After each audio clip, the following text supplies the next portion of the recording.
Who is Jeff Probst? Across 42 seasons and 22 years, Jeff Probst has been trying to deliver the best Survivor season possible. Stop me if you've heard it before, send people to a deserted location, make them fend for themselves, compete in challenges to vote people out until one remains to claim the $1 million prize. Obviously, that's the bare bones of the formula over the past 42 seasons. Although Survivor 42 is actually pretty good and almost a great season of Survivor, the main issue with this season and the new era altogether is what Jeff Probst thinks will make good TV. We started with a fairly simple concept and slowly we're adding in layers of complexity like the tribe swap, returning players, Exile Island, and the hidden immunity idol. And if you fast forward to Survivor 41 and 42, we get the Jeff Probst turning into the monster with the hourglass twist and the do or die twist. If it's a skull, you're out of the game.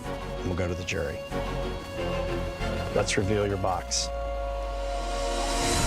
Not only has Survivor evolved its long-running history, but so has the hosting style from Mr. Jeff. Starting out just being along for the ride to a scared, timid host, finding his voice with his aggressive phase, turning into an executive producer having more stake in the show's success, ultimately turning it into the Jeff Show where he's looking to have fun with the new era. If you don't kill the monster will kill you. We are going to look at Survivor 42 in its entirety and everything that went into making this season possible, so you can come to your own conclusion about whether or not the 42nd season should be considered a great, good, bad, or even awful season of Survivor. And I will also highlight where it ranks for me overall. This is Survivor 42. Survivor was going into a self-titled new era this past year with the release of Survivor 41 and 42. At first glance, that makes a lot of sense as the show felt like it was closing a chapter in its legacy after the conclusion of season 40 Winners at War. And for the first time in the show's history, they needed to take a break from filming due to the pandemic shutting the world down. Meaning for the first time in over 20 years, the producers were able to take a deep look at new ideas they could incorporate into the game. Remember what I said about Jeff looking to have fun with his new era? Well, Hollywood big man Mike White, also runner-up of David vs. Goliath, is close friends with Jeffrey Probst. And Mike's biggest suggestion was adding in new mechanics into Survivor to make the game more fun. We'll be having the conversation later in the video whether these fun additions would be a positive or a negative, but we first need to talk about the Survivor 42 cast. I do think I'm gonna miss this cast more than the usual season. I feel like we've got a great well of potential all-stars to tap into here. There was drama, but also some good sportsmanship.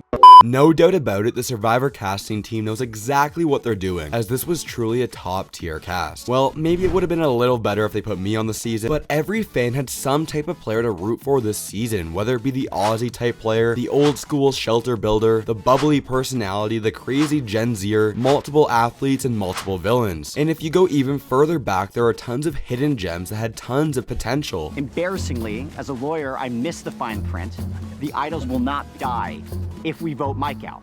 We would have just voted out the only idol that our tribe has. A season of Survivor can only be good as the characters on the season, and Survivor 42 truly exemplifies that principle, as there was only 2 duds on the entire cast. Mariah Sharon from the Taku tribe was an unnecessary addition to the season, but that's the main difference between an edit on TV and someone's true personality, as so many exit interviews highlighted how much they loved Mariah. In my opinion, I also think Survivor should have replaced Jackson Fox, as that entire situation took a spot away from someone else, and possibly could have screwed over his entire tribe. All right, now the tough part. Yep, have to go tell your tribe. I always like to discuss the winner of the season at the very end of these videos, but we need to at least mention Maryanne's character development here. Possibly one of the most unique character winners Survivor has ever seen. I told my tribe, and I guess I'll tell all of you, Zach is like every type of white guy that I have a crush on. One of the fan favorite players walking away from this season was without a doubt Drea Wheeler. Most of the community feels the exact same way, as she won the SIA award this season, winning $100,000. Drea even broke a Survivor record this season, having possession of 4 advantages at a single time. Finding a bunch of advantages reminds me a lot of Russell Hantz, and there's just not enough space for 2 Russells in the Survivor YouTube community, which is why I need to pass him in subscribers to prove my dominance. Please subscribe to this channel to help me pass Russell. Going into Survivor 42, the community was hoping for the best, but preparing for the worst. And that fear of preparing for the worst went on full display when the marketing for the season began. And Jeff Probst told us this season was going to play the same way as Survivor 41. We shoot 2 seasons back to back, which means this new group of players for 42 has not seen anything that happened in 41. 26-day Survivor, the shot in the dark advantage, sweat versus savvy on day 1, the ship wheel island, the knowledge is power advantage, the hourglass twist, the do or die twist, and much more. In Survivor 41, we put an advantage on this same bench, almost in this exact same spot in the water, and it wasn't found, which was a little surprising. You should be looking. Although the community probably overreacted in a negative way to some of the twists we saw in Survivor 41, I think everyone can agree it was overwhelming all the changes we saw to the classic formula we all know and love, just for the sake of fun. And this may be an explosive hot take, but I think if Survivor 42 and Survivor 41 were flipped regarding when they were released, I think the community would enjoy 41 more than 42. I have a soundtrack that I hum.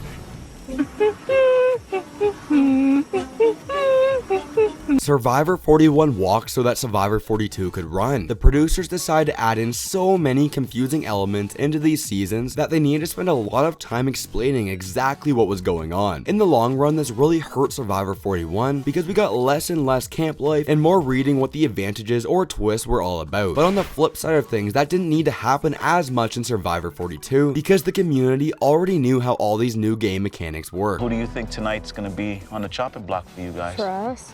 I don't know.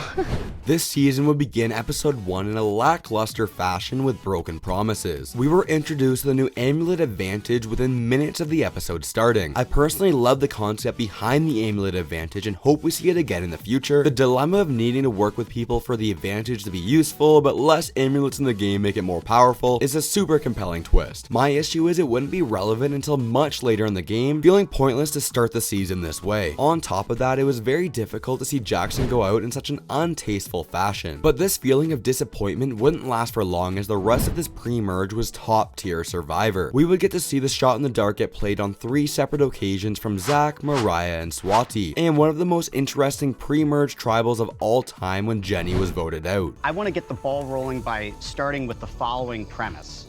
I really do not want to draw rocks. We knew the merge or the fake merge was coming and was going to play out identically to what we saw in Survivor 41. The players would be divided into groups and 2 players wouldn't be chosen. After competing in a physically demanding challenge, someone would be sent to Exile Island where there was the hourglass twist. But wait, they made it a little less painful in Survivor 42 compared to 41 by combining both parts of the hourglass together, preventing the disappointment of no one being voted out in the first episode. And with Drea figuring out the eventual hourglass twist, I get the sense the players were being told more than what the audience was led to believe. You never know, he might come back and be able to say that he can switch it to where they're not immune and we are.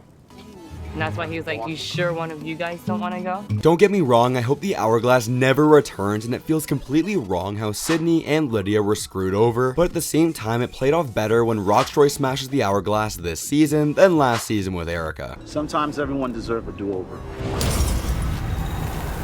I went back and I changed history. Maybe I was looking for the players to mix things up a little more, but the issue with 26 days of Survivor is after the merge, there's only 12 days left, meaning all the new players you are meeting for the first time you don't get to fully form relationships with. If you seem threatening too early on, then you don't have a chance of making the finale, leaving not many options for players like Drea and Hai. And although Omar was giving a Survivor masterclass on how to manipulate people and play the game, I can't help but think if he waited 1 or 2 more days, then he would have been the eventual winner of the season. The other option is if I keep his idol in my pocket and vote out Mike, and I don't have to give it back to him.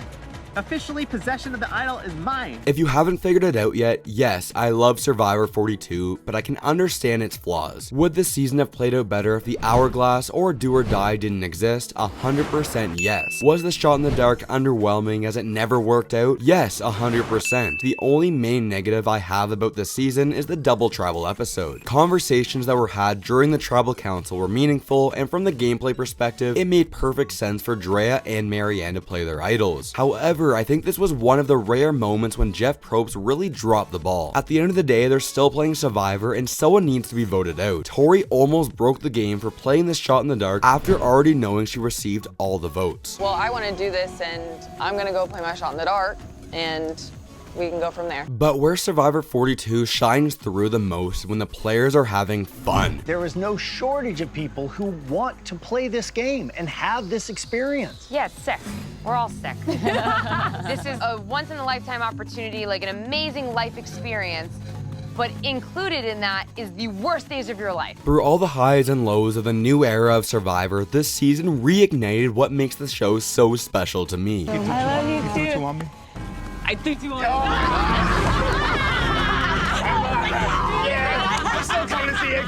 It's weird because we talked about this fun throughout the entire video. Jeff Probst added a plethora of twists into Survivor 41 and 42 with the hope of making the game more fun. But honestly, that's not the fun I'm talking about. I'm talking about all the visible excitement the players had walking in on day one. The surreal feeling of actually playing Survivor. Heck, even being pumped about competing in your favorite challenges. This is my kind of Survivor.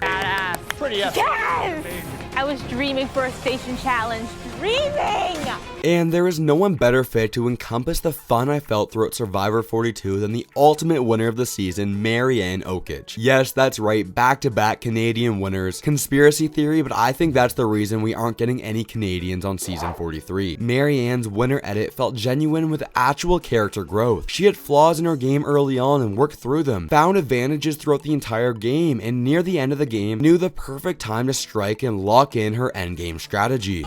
The winner of Survivor 42, Maryanne. I'm not sure if anyone actually cares to listen to this part, but I seriously need to say thank you for all the support all of you have given me throughout this time creating Survivor content. We'll be doing more of them next season, but as promised, the final buff giveaway winner this season is Ceridian. My final rating for Survivor 42 is an 8.8 out of 10, A tier.